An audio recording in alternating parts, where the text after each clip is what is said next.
Hi there, this is the April 2019 forecast for Taurus Risings. So starting out right on the 5th of the month, there is a new moon in Aries in your 12th house. And new moons being times of new beginnings and planting seeds, it's happening in a more subdued, quiet part of your sky. The 12th house has to do with going within, introspection, hidden matters, meditation, isolation, and things like that. So maybe you feel called to go within during this new moon on the 5th of the month.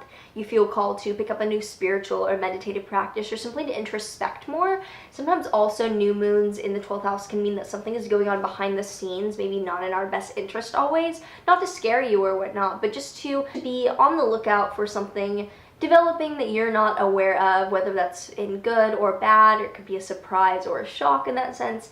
Just introspection in general could be your way of manifesting this new moon without it having to be outside yourself, if that makes sense. On the 10th, the Jupiter retrograde begins in your 8th house, and Jupiter typically represents expansion, optimism, and growth.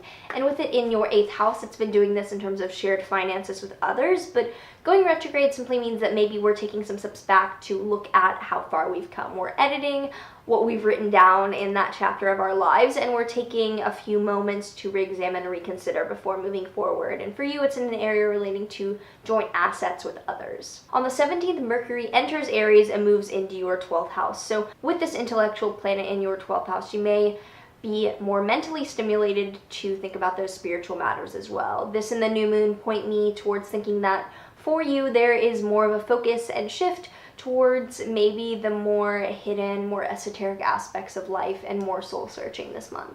On the 19th, there is a full moon in Libra in your 6th house, and this is also the spring equinox. So full moons are culmination periods for the past 6 months that have come, and within your 6th house, maybe something changed in your day-to-day routine, like a diet or exercise plan, or a work habit like a schedule, or something began with pets. That's also a 6th house theme. So this is a culmination point for something that had developed in those areas of life over the past half a year. On the 20th, the sun enters your 1st house and moves into Taurus. So that's fun and nice because wherever the sun goes, it illuminates and it brings energy and warmth too, so you can feel like the spotlight is more on you and that things are more about you and your attention, and that you're getting more of the focus than you may have otherwise. On the 20th, Venus also enters Aries, again in your 12th house, so bringing more ease, harmony, and comfort into that 12th house, more spiritual hidden aspect of life. On the 24th, a Pluto retrograde begins in your 9th house in Capricorn, and on the 29th, a Saturn retrograde begins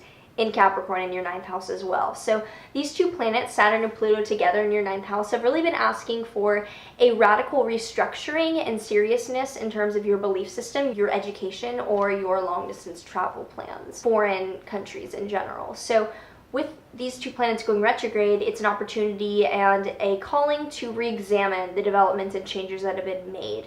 There may, instead of being forward motion, a time to critique, reanalyze, and shift as necessary from the steps that you have already taken in this area of your life relating to high aspirational goals. So overall, this month's focus is a lot more on going within and having more of an incentive to do so instead of looking without, even though near the end of the month with the sun coming into your 1st house, you'll emerge out of your shell a bit closer to the end. So I hope this is helpful. I do private consultations at the link below. Like, subscribe, do all the things, and I will see you soon.